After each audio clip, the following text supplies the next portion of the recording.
called Inconceivable, my skeptical journey to the astral plane.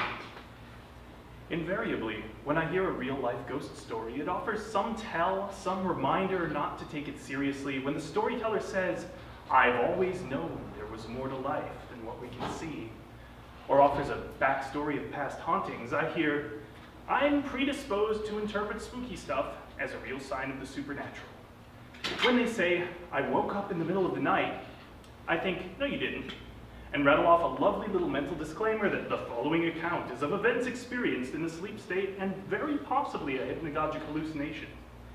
And when I hear that one Ouija board story that's all over the podcasts, I wonder if the teller has heard of the idiomotor effect, or considered that their spirit board is manufactured by Parker Brothers.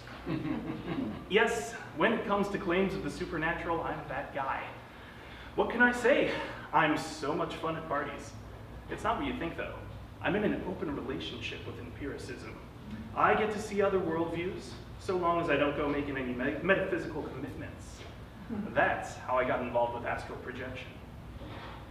The most neutral popular term to describe the various sorts of disembodiment one can experience is OBEs, out-of-body experiences. Astral projection, though, specifically entails your consciousness leaving your body encased in a shell of non-physical stuff.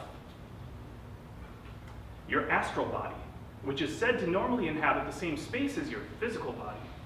Only the silver cord, a sort of psycho-spiritual umbilicus, connects your astral body back to your physical body, which is how an astral traveler can find their way back. In case you were wondering why we don't pop out of our bodies all the time, there are specific ways of going about it, and there are obstacles. For instance, on the way to transcending your physical form, things get very itchy. If that sounds ridiculous, I dare you to try spending even 10 minutes without fidgeting or shifting at all, while concentrating on your breathing and sending your breath through different parts of your body. I don't believe in subtle energy now, but I can feel it. I do know what I'm talking about. I've taken classes in Qigong, experienced a Reiki healing, practiced various sorts of meditation, and had a number of lucid dreams. But beyond my personal portfolio of numinous experiences was that used copy of Robert Monroe's Journeys Out of the Body, displayed on the bookshelf of my old room in a place of somewhat lesser prominence. How do you lure a longtime skeptic into such probable glue? 3 words: the Akashic Records, said to be a library that exists beyond the physical, containing the wisdom of the ages. All that was lost in the burning of the Library of Alexandria, everything that was ever known, everything that was ever thought, some say, can be found there. Regardless of whether I believe it, the surest way to lure me in is the promise of knowledge I don't already have.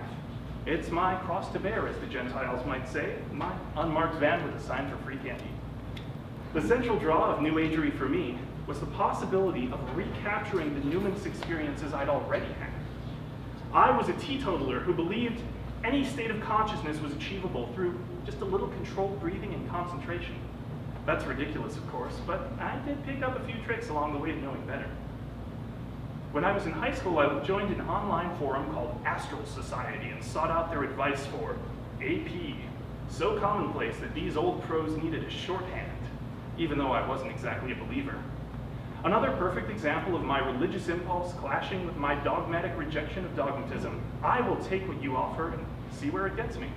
You know, unless it's drugs. Now, I'm going to talk to you about things under words. Anyone who's ever bored a friend by trying to tell them about a dream knows what I'm talking about.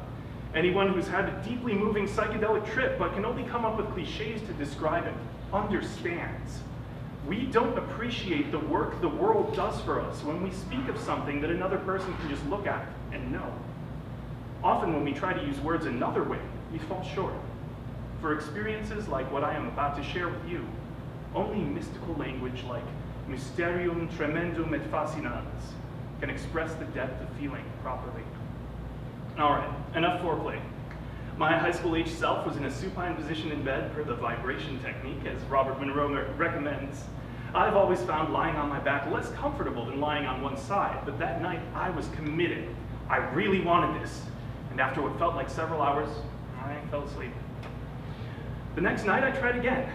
This time I got past the stage where it's vitally important not to move even as your skin begins to creep with sudden itches, into the stage of energy waves that move up and down your body, pulsing.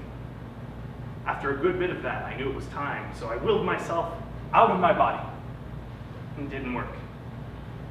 But then something did happen, a coming into focus. It started small, almost unnoticeable, like a hypothetical question.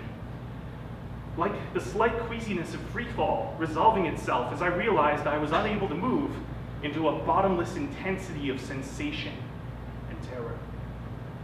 An unseen force was pulling me upward, out of my body.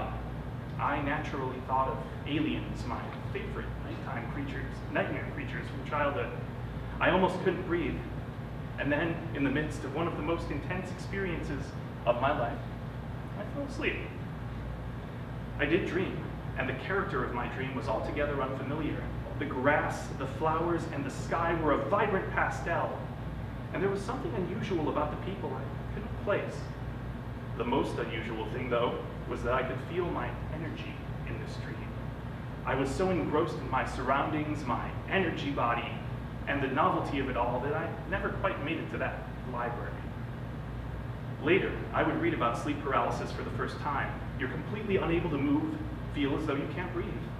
There are stories going back a long way and across many cultures about intruders in the night, pressing down atop the chests of their slumbering victims. Maybe an old hag or a succubus. That sounded like a little more fun, but always some kind of sinister presence. And as it turns out, you're likeliest to experience sleep paralysis lying on your back. Then it occurred to me, upward was exactly the direction I'd been trying to go that night. I was in control. I just got caught in a feedback loop. The two-factor theory of emotion described in my AP Psych textbook puts forward that emotions arise from the pairing of a physiological arousal state with a cognitive label like excitement or anger, which is why bumping someone at a football game is much likelier to result in a fight than in a calmer setting. What would happen, I wondered, if one changed the label intentionally? So the next time I had sleep paralysis, I knew it for what it was. Apart from the unavoidable discomfort, it was more than pleasant. A little auto-suggestion goes a long way. I'm not here to discount anyone's experience, far from it. Just keep in mind that there can be a world of difference between having an experience and knowing what it means. Sometimes it's less a question of knowing than deciding.